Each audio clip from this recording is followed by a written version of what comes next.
Tembo Shomari Kapombe amezungumzia matukio kadhaa ya uwanjani ikiwa ni pamoja na kadi nyekundu aliyoonyeshwa Yusuf Kagoma mapema kipindi cha pili. Hamna mchezaji ambaye anaweza kukosa nafasi hapa akajisikia vizuri. Najisikia vibaya kwa sababu ningeweza kupata nafasi ile, ningeweza kubadilisha mchezo kabisa, lakini Mungu nao ni mengi, nikaweza kukosa, lakini ndio hivyo. Kwa hiyo tunashukuru na tulichokipata. Yaliyotokea kila mtu ameona. Mimi kama mchezaji nilikuwa nachukua jukumu langu la kuendelea kupush kwa sababu timu yangu ilikuwa inahitaji matokeo. Kwa hiyo yalotokea kila mtu ameona ni nini kilichokuwa kimefanyika, lakini mwisho wa siku nadhani sisi wenyewe tulitakiwa tuweza kufunga, lakini hatukuweza kufunga. Kwa hiyo naweza kusema kwamba tuliweza kupoteza nafasi na matokeo yametokea kama hivyo yalivyotokea, tumeweza kupoteza mchezo wa fainali. Binafsi siwezi kuingilia sana maamuzi na mwachia kwa sababu ndio maamuzi aliokuwa katikati. Kwa hiyo aliona kama ile ni foul inafaa ya kadi ya njano ya pili na red card. Kwa hiyo sisi muda ule iliweza kutuvunja nguvu kwa sababu tulikuwa tuko wachache na tulikuwa tunahitaji kupush, lakini still tuliweza kuendelea kupush na tukaweza kupata goli ambalo liweza kuja kukataliwa. Mtendaji mkuu wa klabu ya Simba Zubeda Hassan Sakura ana nini cha kuwaambia wana Simba mara baada ya kushindwa kutoa ubingwa wa Afrika?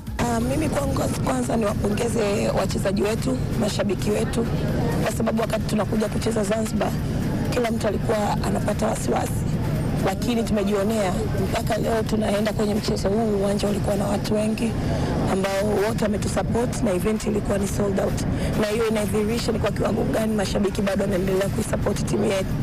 Hata pale ambapo matokeo hayajakuwa mazuri, wote mmeona wao walikuwa wa mwisho kutoka, na wachezaji wetu wanatambua thamani ambayo wamepewa na mashabiki, na ndio maana kazi kubwa wameifanya sana uwanjani. Kwa sisi tunapongeza wachezaji wetu kwa kipekee kwa kuweza kuipigania na kuheshimisha beji yetu ya Simba Sports Club. Asanteni sana. Nje ya matokeo mmefanikiwa kwa kiasi gani? Mafanikio siku zote yanapimwa na malengo yaliyotangulia nyuma. Mwanzo tulikuwa tuko katika kuhakikisha kwamba tunavuka hatua ya robo finali, na kufika finali ni kwa sababu ya mipango na mikakati yote ya kiuongozi, kiutawala na benchi la ufundi.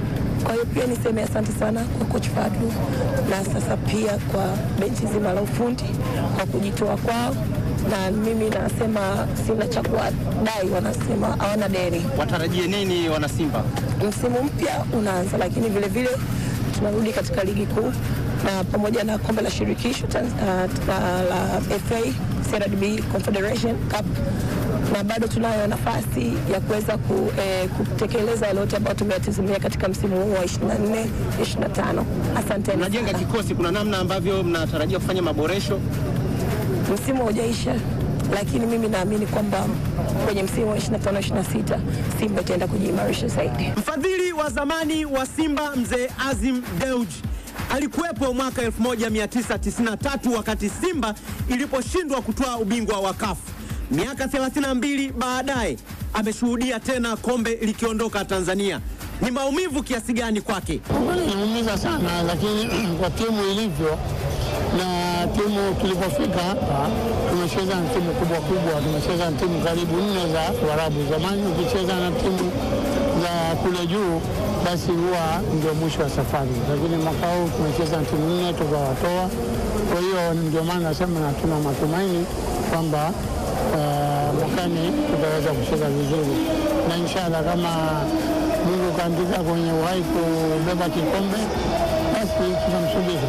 Shabiki wa Simba Beni Kinyaia amemnyoshea kidole mwamuzi wa leo Dahane Beida kutoka Mauritania. Kipi ambacho amekiona hakikwenda sawa? Kuna matukio ambayo referee alikuwa ana point ambayo sio, kwa sababu huwezi kuona timu inafanya inaondoka imepokonya mpira, refa anapiga filimbi anasema mchezaji wa Simba amefanywa faulu. Sawa, nimefanywa faulu, niache nishachukua mpira, simefanya faulu mimi, niache nipe advantage. Kwa nini utoe advantage kwangu? Kila move unayua, kila move unayua. Hii ni finali, mechi ambayo ina tension kubwa kuliko mechi zote. Lazima uwe professional. Haiwezekani unamwona Kagoma, yani mchezaji ambaye professional referee, mchezaji ambaye unamuona huyu ana yellow, amecheza foul inayostahili kadi siku zote. Kumbuka yellow kadi ni kadi ya mwisho ambao ukiitoa mchezaji hayupo uwanjani tena. Red card. Ni red card. Kadi ya mwisho ukiitoa mchezaji maana hakuna msalia mtume. Why ukumuita kumwambia kumbuka una yellow card. Ukirudia tena hii foul mimi na wewe tumemalizana. Why ya kufanya hilo jambo? Wakati hii ni final. Hii ni final jomba. Mbali na mwamuzi, unaamini Simba ilikuwa inaweza kuchukua ndoo? Of course imecheza kikubwa sana. Shabiki mwingine wa klabu hiyo Mudi Mzirai amewaambia wachezaji wake hana anachowadai kwa kile walichokionyesha kwenye msimu wa mashindano haya. Imetukatisha moyo kwa kwenye hii fainali ya leo, lakini sisi tuiombe management ya Simba isikate tamaa, wachezaji wasikate tamaa, mashabiki na wanachama. Ipo siku mnyama ataleta kombe la vilabu barani Afrika litakuja Tanzania, lakini sio kazi nyepesi kusema kweli. Sio kazi. Bwana, mashabiki wa klabu ya Wekundu Msimbazi Simba wamekuwa na mawazo mseto kuhusiana na kile ambacho kimeweza kujitokeza kwenye mchezo wao wa fainali kunako kombe la shirikisho barani Afrika, ambao mchezo uliweza kupigwa kule visiwani Zanzibar kwenye uwanja wa New Amani Complex, ambapo Wekundu Msimbazi Simba aliweza lazimishwa sare ya kufungana bao 1-1, hali ambayo imepelekea Wekundu Msimbazi Simba kuweza kukosa kombe hilo ambalo walikuwa wakitamani kuweza kulichukua kwa mara ya kwanza kabisa tangu Wekundu Msimbazi Simba ameweza kuanzishwa. Lakini hali imekuwa ni tofauti, kwani kombe hilo limeenda kwa Waarabu. Hapa tunazungumzia RS Berkane kutokea kule nchini Morocco. Lakini pia kwenye mchezo huu wa finali bana, kulikuwa kuna baadhi ya matukio ambayo yameweza kuwafanya mashabiki wa Wekundu Msimbazi Simba kuweza kutoa cheche kwa referee wa mchezo, raia wa kule Mauritania, ambaye pia tunakumbuka aliweza kuchezesha mchezo dhidi ya Young Africans na Mamelodi, ambapo mchezo uliweza kupigwa kule nchini Afrika ya Kusini na Young Africans kuweza kunyimwa bao ambalo lilikuwa la wazi kabisa, bao ambalo liweza kufungwa na mchezaji wa zamani wa Young Africans ambaye ameondoka hivi karibuni.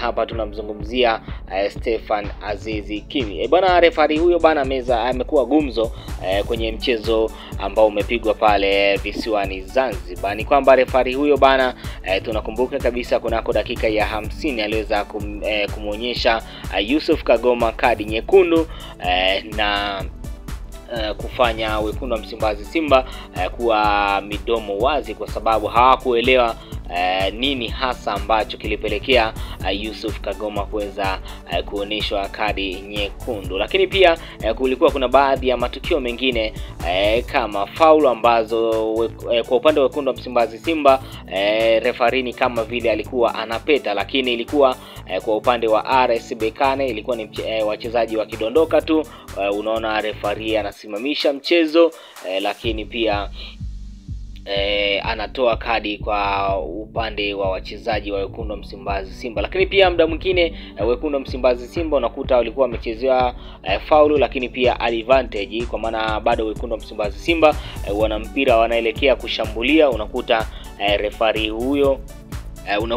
referee huyo bana anapuliza kipenga, hali ambayo pia imefanya mashabiki wa Wekundu Msimbazi Simba kuweza kutema cheche kuelekea kwa referee huyo wa mchezo wa finali. Lakini cha msingi kwa wale ambao wanaendelea kuifuatilia Mlacha Media, unaweza pia kucomment, lakini pia vile vile bila kusahau unaweza kulike, lakini pia kusubscribe. Ni jambo rahisi sana, jambo jepesi sana. Upande wako kulia hapa kuna maandishi yaliyoandikwa subscribe. Kisha bonyeza tu moja kwa moja unakuwa umefanikiwa kujiunga na familia hii ya kimichezo, na ni dhahiri shairi utakuwa unapata zile taarifa zote ambazo zitakuwa zinahusiana na masuala mazima ya kimichezo. Lakini pia unaweza kudondosha comment hapo kulingana na mchezo ulivyokuwa, lakini pia kulingana na jinsi referee alivyochezesha mchezo huo. Je, unafikiri referee aliweza kuwakandamiza Simba na kuweza kuwabeba RS Berkane? Unaweza pia ukaacha comment yako hapo na mimi nitaiona kwa uzuri zaidi. Bwana, mpaka kufikia hapo